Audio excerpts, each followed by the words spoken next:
JC Radio Libre, 20h, 22h, tous les samedis. Tout a commencé le 28 novembre 2015.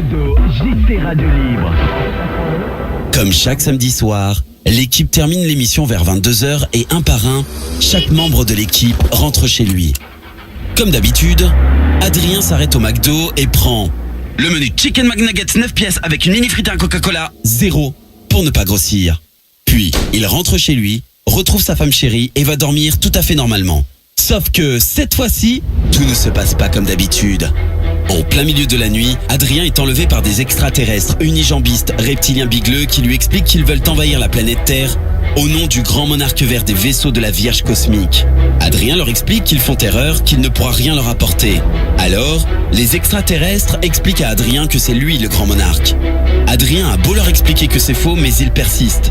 Après 49 jours de négociations, les extraterrestres réalisent qu'ils ont confondu Adrien avec Pierre-Sylvain Durif, vu qu'ils sont bigleux. Mon nom complet c'est Sylvain Pierre Durif, donc je porte deux prénoms. Mon nom d'âme c'est Oriana et je suis relié à l'énergie de l'homme vert, donc celui qu'on appelle l'homme vert, que les prophéties appellent le grand monarque. Il décide alors de le rejeter sur Terre. Adrien, qui est maintenant le seul homme au courant de cette imminente invasion extraterrestre, décide d'aller au studio pour avertir le monde entier. Il est ici ce soir pour vous apporter son message. Pour Sam, c'est une toute autre histoire.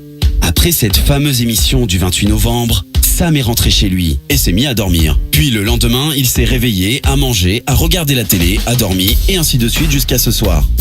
En fait, Sam n'a rien foutu, donc on s'en fout.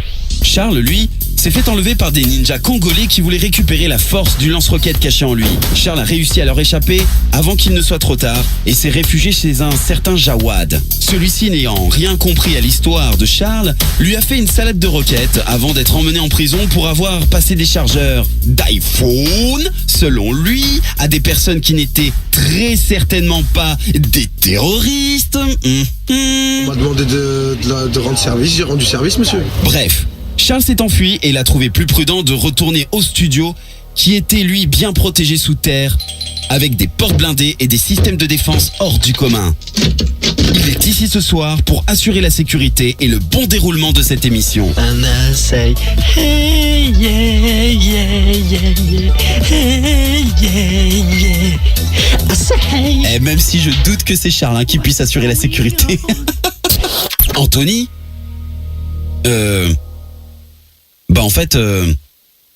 En fait, je sais pas trop ce qu'il a foutu, Anthony, mais vu son état, je ne préfère pas savoir où il a encore traîné, celui-là. Ah, et j'oubliais, le meilleur pour la fin. JC se serait apparemment battu contre un gang uzbek et aurait réussi à sauver une charmante jeune fille qui est maintenant devenue sa copine. Après avoir vécu 10 jours avec elle, il a dû la quitter car elle n'avait pas le droit de rentrer dans le studio pour des raisons de sécurité. Oui, et surtout parce qu'elle n'existe pas. Ça se voit que c'est JC qui a écrit le texte. Bon, là je m'emballe, je vais continuer à lire ce qu'il m'a écrit. Alors, ce soir est un soir important. Les émissions vont reprendre pour la dernière saison de JC Radio Libre. Jusqu'au 12 mars, ils seront présents chaque samedi soir pour vous accompagner. Pour réagir en direct, rendez-vous sur le www.jcradiolibre.fr. Et maintenant, place à l'émission. Dans le studio, Adrien, Sam, Charles, Anthony et JC sont maintenant prêts après leurs grandes aventures pour démarrer l'émission. Et ça démarre dans 5, 4,